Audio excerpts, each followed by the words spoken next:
बिहार में रोजगार के लिए, पलायन बंद करने के लिए जनसुराज ने 3 पॉइंट प्रोग्राम दिया है।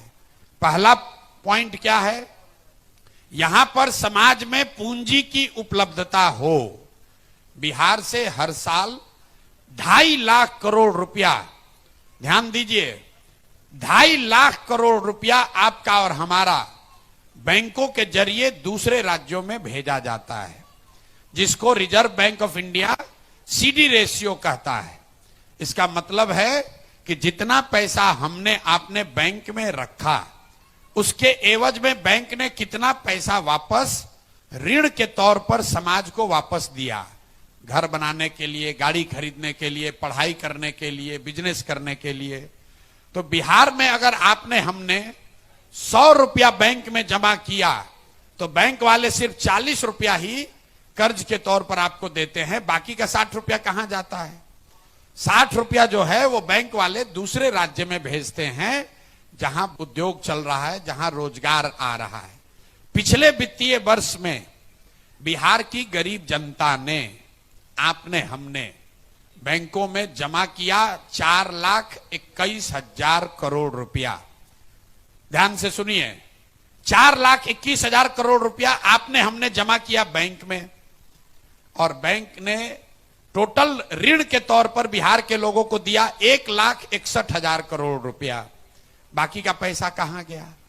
बाकी का पैसा चला गया गुजरात, कर्नाटक, तमिलनाडु, आंध्र प्रदेश, केरल।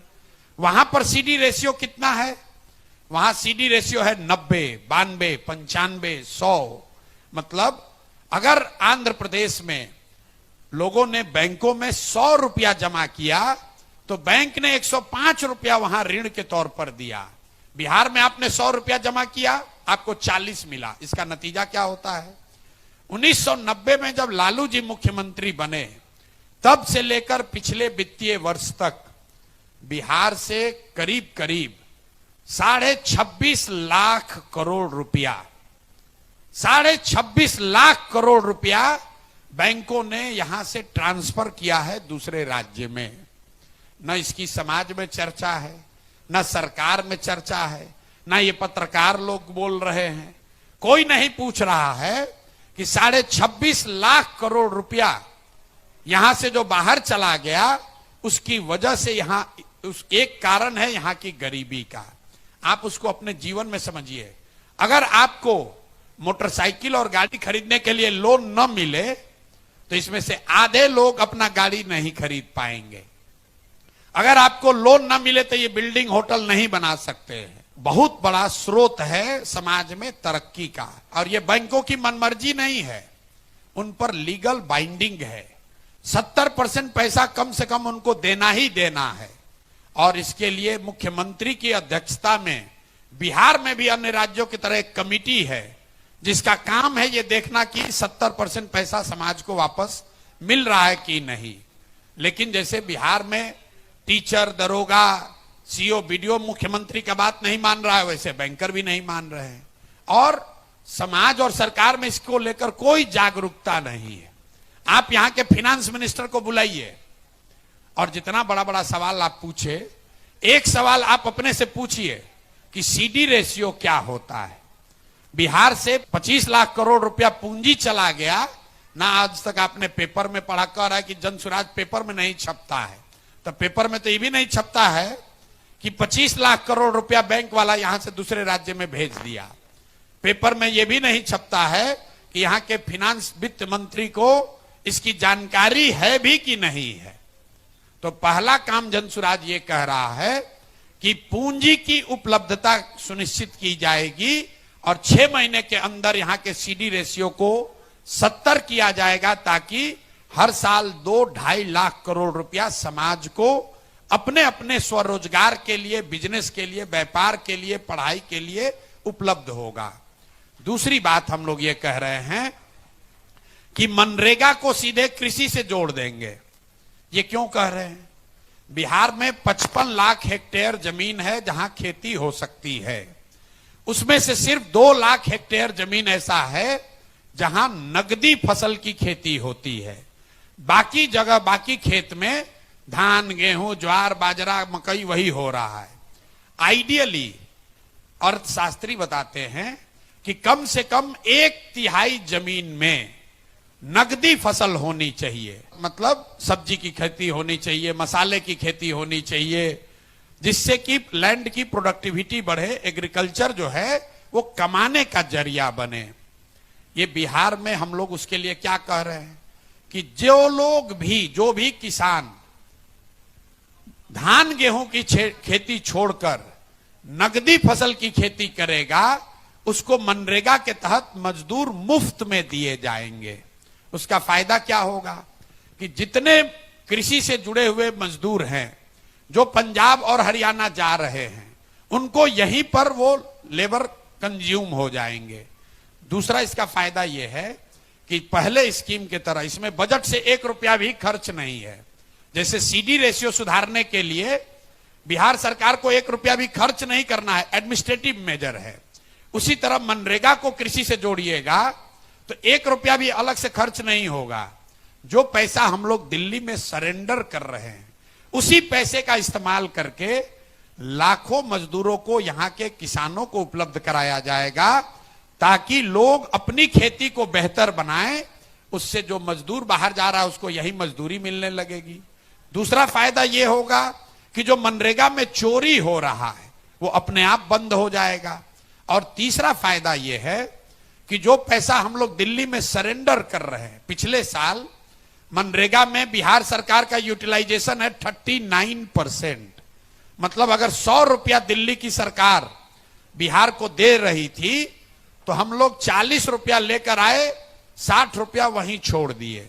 तो जन स्वराज का दूसरा फॉर्मूला है कि मनरेगा को कृषि से जोड़े और अगले 5 वर्ष में कम से कम 15 लाख हेक्टेयर में बिहार में नगदी फसल की खेती हो। लहसुन हो, प्याज हो, आलू हो, टमाटर हो, फल हो, सब्जी हो, मखाना हो, धान गेहूं की खेती को कम किया जाए और खेती को खाने वाली खेती से कमाने वाली खेती बनाई जाए। बिहार में आप गांव देहात में सुनते होंगे, लोग कहता है कि रोपनी करने आए हैं, कमाने के लिए लुधियाना जाएंगे। कहता है भैया कटाई लगा है, गांव में कटाई के लिए आए हैं, कमाने के लिए गुजरात जाएंगे। खेती यहां समाज की नजर में भी खाने का जरिया है, कमाने का जरिया नहीं है। तो पहली चीज हमने आपको बताई कि घर घर में रोजी रोजगार हो, उसके लिए पूंजी को उपलब्ध कराया जाएगा।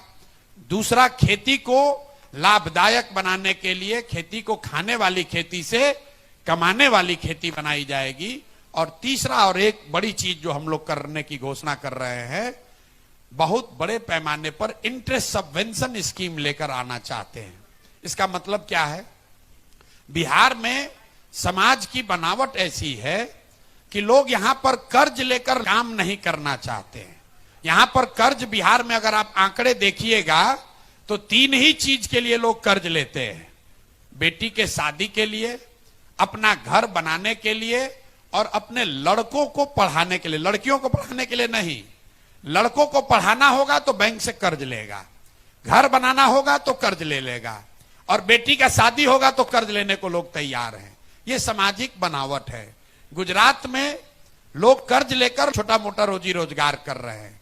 तो ये एक दिन में नहीं सुधरेगा, लेकिन ये प्रवृत्ति जो है ये क्यों है समाज में, इसका अध्ययन कराया गया तो हम लोगों ने पाया कि बिहार में लोग मूलधन से ज्यादा ब्याज से डरते हैं। धंधा पानी नहीं करता है, सोचता है कि पैसा लेंगे कर्ज, ब्याज बहुत बढ़ जाएगा, उसमें बर्बाद हो जाएंगे। तो उसको खत्म करने के लिए जन स्वराज ये कह रहा है कि अगर हम लोग की व्यवस्था बनी तो हर वो व्यक्ति जो रोजी रोजगार के लिए छोटा मोटा रोजी रोजगार व्यापार करना चाहता है, उसको 10% ब्याज नहीं लगेगा, उसको 4% ब्याज पर ही लोन मिलेगा। इसका फायदा क्या होगा? इसका फायदा यह होगा कि बिहार सरकार की बजट से, बिहार सरकार का बजट है 3,16,000 करोड़। अगर उस बजट से हमने 6,000 करोड़ रुपया निकाला, 6,000 करोड़ रुपया का अगर हम प्रावधान कर दें बजट में, तो 1,00,000 करोड़ रुपया लोगों को रोजी रोजगार के लिए मिल जाएगा। तो ये चीज हम लोग शुरू करना चाहते हैं ताकि आने वाले जेनरेशन में, महिलाओं में, युवाओं में पैसा लेकर रोजी रोजगार करने की प्रवृत्ति बढ़े। हर आदमी टीटी बनने के लिए, क्लर्क बनने के लिए, नौकरी पाने के लिए अपना जीवन बर्बाद न करे। तो ये 3 चीज अगर हम लोग करेंगे, और हमारे साथ जितने अर्थशास्त्री दुनिया में बहुत बड़े बड़े लोग जो मेरे साथ काम कर रहे हैं, कंप्यूटर में इसको अंग्रेजी में कहते हैं, अगर सिमुलेट करके देखिएगा कि अगर ये 3 चीज कीजिएगा तो क्या होगा 3 बरस में, 4 बरस में। तो जब इसको सिमुलेट करके देखा गया कि अगर ये 3 चीज कर दिया जाए कि हर साल 2-2.5 लाख करोड़ रुपया यहां के लोगों को उपलब्ध हो जाए, कृषि को मनरेगा से जोड़कर 1/3 कृषि नकदी फसल की होने लगे, और 4% ब्याज पर लोगों को लोन उपलब्ध हो जाए, तो कम से कम 50 लाख नए लोगों को रोजगार अगले साल मिल जाएगा। इसीलिए जन सुराज कह रहा है कि अगर हम लोग की व्यवस्था बनी तो साल भर के अंदर पलायन को रिवर्स कर देंगे, लोग बाहर से आकर यहां नौकरी रोजगार करेंगे।